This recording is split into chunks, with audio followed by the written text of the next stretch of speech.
जब इथिक्स पढ़ लेते हैं तो आप एक तार्किक आदमी हो जाते हैं।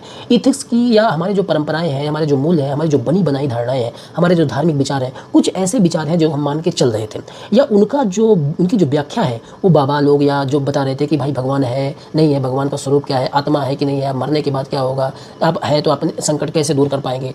जब आप इथिक्स पढ़ लेंगे तो आपको ये पता चलेगा कि जितना मैं जानता हूँ उतना ही दूसरा कोई जानता है, या अगर उसने ये नहीं पढ़ रखा है तो मेरे से कम ही जानता है। किसी के धौंस में नहीं आना है कि भाई दाढ़ी बढ़ा लेने से, बाल बढ़ा लेने से किसी का ज्ञान थोड़ी ना बड़ा हो जाता है।